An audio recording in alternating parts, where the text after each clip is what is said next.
¿Sabías que en este mundo solo existen dos reinos, no términos medios, el reino de las tinieblas y el reino de la luz? Y dentro de un reino solo hay dos clases de personas, el rey que gobierna y los súbditos que obedecen. Muchos cristianos dicen sujetarse a la autoridad del rey, pero eso es mentira, porque no puede haber reino sin rey y tampoco reino sin súbditos obedientes. El reino de las tinieblas tiene su rey, Satanás. El reino de la luz también tiene su rey, Jesucristo. Y aquí viene una verdad que incomoda a muchos. Todos hemos nacido en el reino de las tinieblas. Nadie nace en el reino de Dios. Nadie nace siendo hijo de Dios. La verdadera conversión tiene dos aspectos claros. Primero, ser liberados del poder de las tinieblas. Segundo, ser trasladados al reino de Dios. Así que la conversión no es cambiar de religión, no es cambiar de iglesia, no es aprender versículos, es ser trasladado de un reino a otro. Ya no vivimos más en el reino de las tinieblas, ya no vivimos para el mal, ahora vivimos para Dios. Colosenses 1, versículos 12 al 13, lo dice claramente, y Romanos 6, versículos 11 al 12, confirma que ahora vivimos para Dios y no para el pecado. Ahora la pregunta es esta: ¿cómo se entra al reino de Jesucristo? La respuesta es clara y no admite negociación, únicamente permitiendo que Cristo llegue a ser Señor y Rey de la vida. Y aquí es donde muchos fallan. Muchos dicen ser cristianos, muchos dicen conocer a Jesús, pero en su vida cotidiana eso no se demuestra, porque servir a Jesús no es decirlo, es vivirlo. Los que verdaderamente servimos a Jesús debemos tener características claras que nos distingan como miembros del reino de Dios, porque muchos dicen, yo soy hijo de Dios. Eso es mentira. Todos somos creación de Dios, pero no todos somos hijos de Dios. Para ser hijo de Dios se necesitan características, y una de ellas la encontramos en Romanos 14, versículo 17. Ahí nos habla de justicia. Justicia es vivir como Cristo ordena, porque en el reino hay ley, y la ley del reino de Dios es obediencia total. Ahora entiende esto.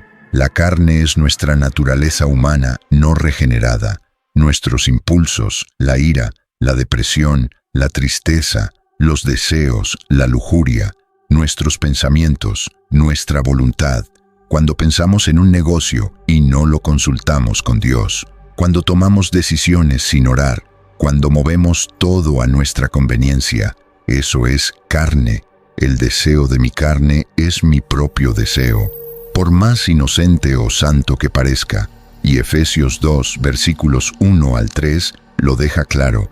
Vivir en la carne es hacer lo que yo quiero, lo que me da la gana, lo que se me ocurre, lo que me parece bien. Esa es la ley del reino de las tinieblas.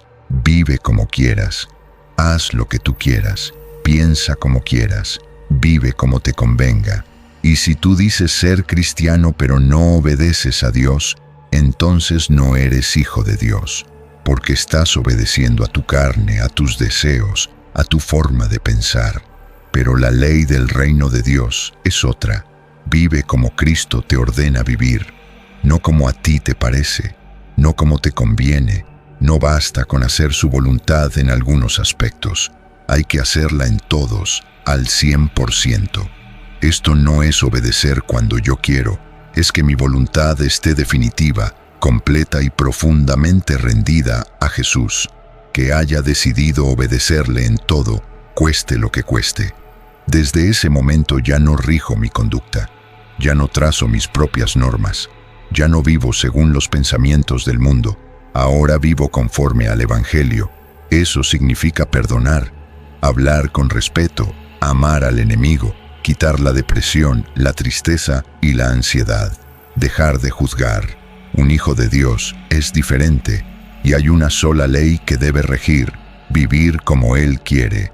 Si en algún momento fallas, endereza tu camino y pide perdón. Primera de Juan 1, versículo 9, lo dice. Pero si deliberadamente o indiferentemente haces lo que a ti te parece, ¿a quién pretendes engañar? Decimos que Cristo es Rey, pero no gobierna. Decimos que Jesús reina, pero nosotros seguimos decidiendo. Porque no se trata de cuánto sabes Biblia, no se trata de cuántos años llevas en la iglesia, no se trata de cuántas veces dices amén, se trata de cómo amas. Jesús fue claro, directo y sin rodeos. Juan 13:34-35 dice que lo que nos identifica como discípulos de Él no es el don, no es el ministerio, no es el cargo, no es la predicación, es que nos amemos unos a otros.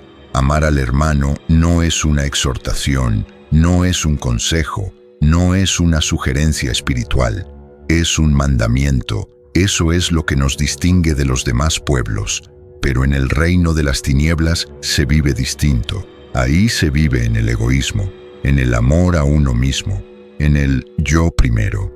Cuando vivo para mí, me esfuerzo para mí, me preocupo solo por mis cosas. Todo gira alrededor de mí y muchos van a la congregación solo para ver qué sacan, qué aprovechan, qué reciben. Van a sentarse, van a escuchar, van a sentirse bien un rato, pero no sirven, no se comprometen, no cambian, salen del culto y viven exactamente igual. Eso no es cristianismo, eso es religión cómoda. Ahora escucha esto con atención. Primera de Juan 2:9 dice que si pensamos que estamos en la luz pero aborrecemos a un hermano, todavía estamos en tinieblas. Y ojo con esto, aborrecer no es odiar. Aborrecer es tener en menos a alguien, no apreciarlo, ponerlo en segundo plano, menospreciarlo. Es cuando alguien te cae mal y le das la vuelta, no le hablas, lo ignoras, y tú sigues yendo a la iglesia diciendo que eres cristiano, pero traes orgullo, soberbia, resentimiento. Hermano, déjame decírtelo claro, eso no es de Dios, eso no es un hijo de Dios. Eso es una persona que no ha muerto a su viejo hombre, que no ha nacido de nuevo. Cuando tú rechazas a un hermano, cuando tú desprecias, cuando tú excluyes, estás rechazando al mismísimo Cristo, aunque cantes, aunque prediques, aunque levantes las manos. Juan no habla de un enojo momentáneo, habla de una disposición del corazón que rompe la unidad espiritual. Una persona que guarda resentimiento cierra la espiritualidad en su vida y en su congregación. Odiar al hermano es excluirlo de la comunión, no reconocer en él la imagen de Dios. Y aunque digas que estás en la luz, tu vida te delata, porque la luz se manifiesta con amor. Ahora escucha esto. Para Juan no hay neutralidad, o amas o odias, o estás en la luz, o estás en tinieblas. No hay término medio, no hay tibieza aceptable. Primera de Juan 2:10-11 dice que el que ama no tropieza. Aunque el hermano venga como un toro enfurecido, si tú tienes amor, lo esquivas y no caes. Dios no tropieza si uno no quiere. Si tienes amor es porque tu corazón está lleno de Dios. Si no tienes amor es porque ni siquiera lo has conocido. Amar es comprender. Tener la misma actitud que tuvo Jesús en la cruz. Padre, perdónalos porque no saben lo que hacen. Jesús conocía al hombre, por eso lo comprendió. Fue escupido, golpeado, humillado, crucificado, y aún así no se ofendió, no odió, no se llenó de amargura. El amor no se ofende, no es justificar al otro, es pensar con el amor del Espíritu Santo. Primera de Juan 3:10 es contundente. El que no ama no es de Dios. No hay más. O amas o eres indiferente. Y la indiferencia no es de Dios. Primera de Juan 3:14-15 dice que sabemos que hemos pasado de muerte a vida porque amamos a los hermanos. Pero si no amas, permaneces en muerte. Y el mandamiento no se queda ahí. Debes amar al prójimo, al vecino que te cae mal, al familiar difícil, al enemigo.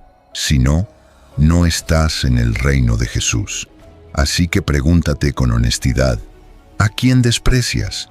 ¿A quién evitas? ¿Con quién eres indiferente? Porque ahí, exactamente ahí, se revela si estás en la luz o sigues viviendo en tinieblas. Si este mensaje habló a tu vida, si te confrontó y te ayudó a entender mejor lo que significa vivir bajo el reino de Dios, inscríbete al canal para continuar con esta serie completa de los 8 estudios. Déjanos tu like, eso nos ayuda a que este mensaje llegue a más personas que también necesitan escuchar esta verdad, y compártelo con alguien que sabes que le puede servir. Nos vemos en el siguiente capítulo.